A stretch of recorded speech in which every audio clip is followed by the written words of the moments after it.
In this video, I'm going to talk about the science of oxytocin. So oxytocin, you might also know the love hormone or cuddle hormone, and it's part of the one for...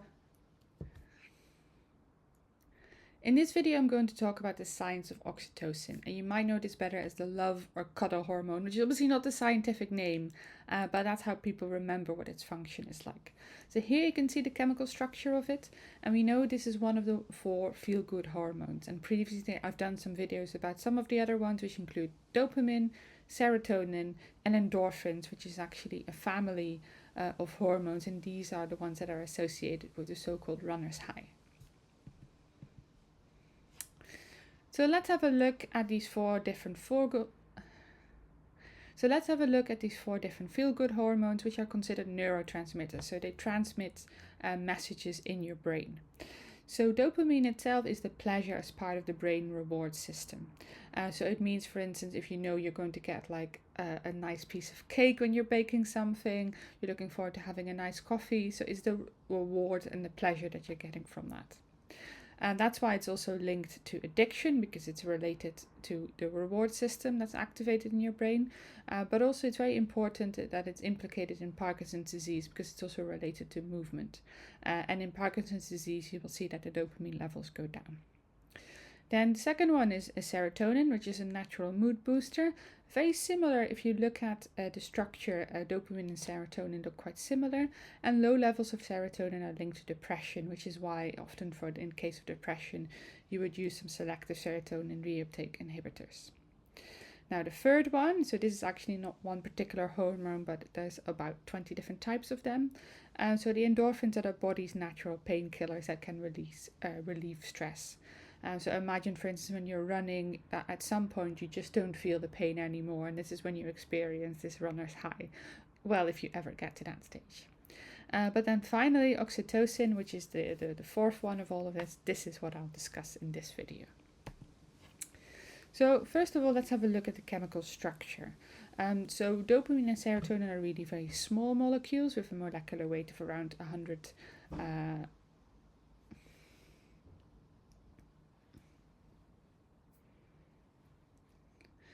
So first of all, let's have a look at the chemical structure. So unlike dopamine and serotonin, which are really small molecules, they're only about 180 grams per mole approximately. This is a peptide hormone, oxytocin, which is produced in the hypothalamus. So the name is actually derived from Greek, and it means swift childbirth, if you look at it. So obviously childbirth is not something that's supposed to be swift, but this is also related to like the function that it has, because they discovered in the early 1900s that it has uterine contracting abilities. So that's why later on, a few years later, this was already given to women who had complications in childbirth, because it's known to kind of... And that's why in 1910 people started giving this as women were experiencing. And that's why in 1910 people started to give this. And that's why in 1910 this was first used in complications in childbirth, because it increases the contractions that you're having. So looking at the chemical structure of this, you can see the molecular weight is around 1 kilodalton, so slightly bigger than that. So much bigger molecule compared to, for instance, as I mentioned, dopamine and serotonin. And it's composed of 9 peptides, so 8 different peptides in 2 cysteine groups.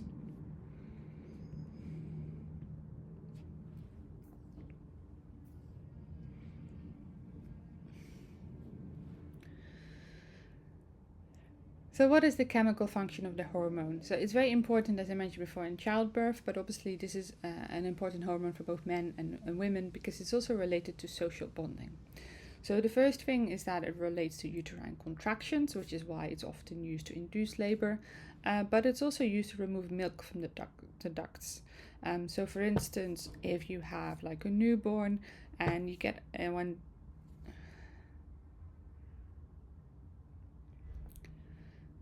So what it means that if you have a newborn and then there's a controlled positive feedback loop, that they release additional oxytocin in the brain when you're breastfeeding. So that means they can clear out more of the milk. So that helps with increasing the milk supply. However, it's also been linked to a range of other kind of different behaviors which are around social bonding. So they say when we fall in love, you have the cuddle and love hormone. which is why people commonly refer to that. And it seems to have a positive impact on social behavior. So in general, it's associated and it's very important with a feeling of well-being.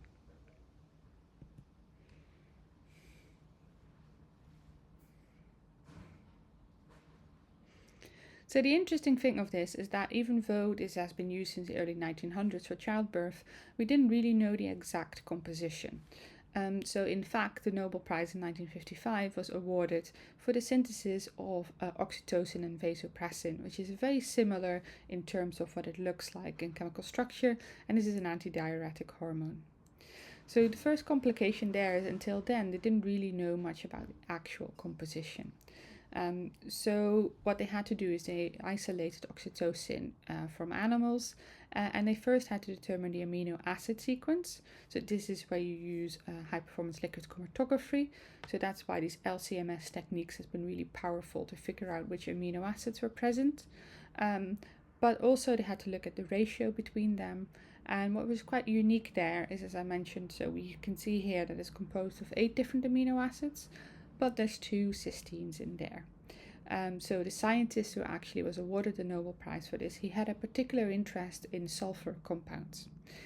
So he figured out that the cysteine was connected with a disulfide bridge, both in the case of oxytocin and vasopressin, which makes it really important in order what the chemical structure would look like.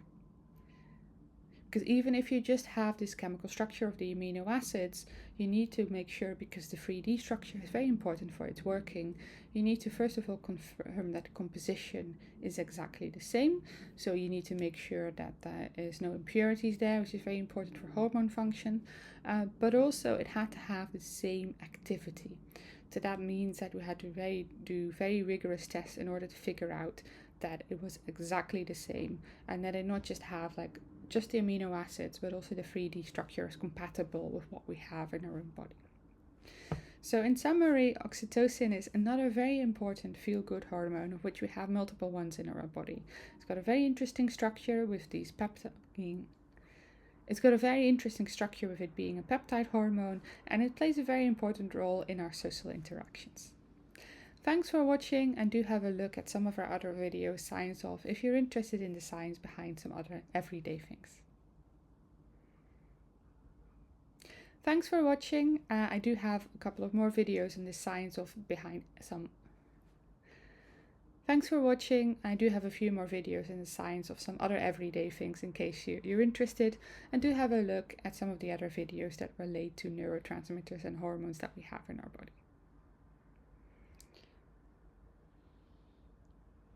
And do have a look at some of our other videos which relate to other hormones and neurotransmitters in our body, how they work and how we can produce them.